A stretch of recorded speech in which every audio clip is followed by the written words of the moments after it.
ಈಗ ಮೆಡಿಸಿನ್ ಈಗ ನೀವು ನನಗೆ ಡೈರೆಕ್ಟ್ ಆಗಿ ತೋರಿಸಿದ್ದೀರಿ. ಆ ಮೆಡಿಸಿನ್ ಏನಿದೆ, ಮೆಡಿಸಿನ್ದು ಎಲ್ಲ ಪ್ರಾಬ್ಲಮ್ ಏನಾಗುತ್ತೆ ಅಂದ್ರೆ every medicine has got one expiry date ಅಂತ. ಆ ಎಕ್ಸ್ಪೈರಿಗೆ ಮುಂಚೆನೆ ನಾವು ಡಿಸ್ಪೆನ್ಸರಿಯಲ್ಲಿ ಒಂದು ರಿಜಿಸ್ಟರ್ ಮೇಂಟೈನ್ ಮಾಡ್ತೀವಿ, ಡ್ರಗ್ ಎಕ್ಸ್ಪೈರಿ ರಿಜಿಸ್ಟರ್ ಅಂತ.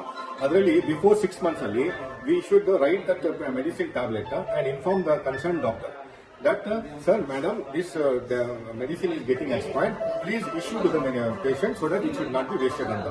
ಸೊ ಈಗ ಫಾರ್ಮಸಿಸ್ಟ್ ಕೆಲಸ ಅದು. ಆ ಫಾರ್ಮಸಿಸ್ಟ್ ಅವರು ಒಂದು 6 months ಒಂದ್ಸತಿ ಒಂದು ಶೀಟ್ ಕೊಡ್ಬಿಡ್ತಾರೆ. ಈಗ ನಾವು ಎಕ್ಸ್ಪೈರಿ ಡಿಸೆಂಬರ್ ಇದೆ ಅಂತ ಹೇಳಿ ಜುಲೈಗೆನೆ ಡಾಕ್ಟರ್ಗೆ ಇನ್ಫಾರ್ಮ್ ಮಾಡ್ತಾರೆ. So July so that before 3 months of the expiry, July August September ಒಳಗಡೆ ಅದು ಮೆಡಿಸಿನ್ ನಾವು ಯೂಶಲಿ ಖಾಲಿ ಮಾಡಿಬಿಡ್ತೀವಿ. ಅದು ತಪ್ಪು, ಅದು ನಾನು ಒಪ್ಕೊಂಡ. ಅದು ಏನು ಮಾಡ್ತಾ ಇದ್ದಾರೆ ಅದು ತಪ್ಪಂತ ನಾನು ಹೇಳ್ತೀನಿ. ಅದ್ರ ಬಗ್ಗೆ ನಾನು ಅದು ಫಾರ್ಮಸಿಸ್ಟ್ ಯಾರಿದ್ದಾರೆ, ಯಾರಿದ್ದಾರೆ ಅವ್ರಿಗೆ ಕರೆದು ಬಿಟ್ಟು ಇದು ವಿಷಯ ಬಗ್ಗೆ ನಾನು ಗಂಭೀರವಾಗಿ ಮಾತಾಡ್ತೀನಿ ಮತ್ತೆ ಇದನ್ನು ರಿಪೋರ್ಟ್ ಮಾಡ್ತೇನೆ ನಮ್ಮ ಹೈಯರ್ ಅಥಾರಿಟಿಗೆ. ಇದು ಮಾಡಬಾರ್ದಾಗಿತ್ತು, ಅದು ಮಾಡಿದ್ದಾರೆ. ನಿಮ್ಮ I should thank you that you have brought this thing to my light and definitely I will do something by reporting to the higher authority. ಈಗ ಇನ್ಚಾರ್ಜ್ ಮೆಡಿಕಲ್ ಆಫೀಸರ್ ಯಾರಿದ್ದಾರೆ ಸರ್? ಅವರು doctor Deepa Hulgur ಅಂತ ಇದ್ದಾರೆ. ದೀಪಾ ಹುಲ್ಗೂರ್ ಅವ್ರ ಮೇಲೆ ಆಕ್ಷನ್ ಆಗುತ್ತಾ ಇವಾಗ? ಅದು ಈಗ ಹುಲ್ಗೂರ್ ಮೇಲೆ ಅವ್ರಿಗೂ ಎಕ್ಸ್ಪ್ಲನೇಷನ್ ಕೊಡಕ್ಕೆ ಅವಕಾಶ ಕೊಡ್ತೀವಿ.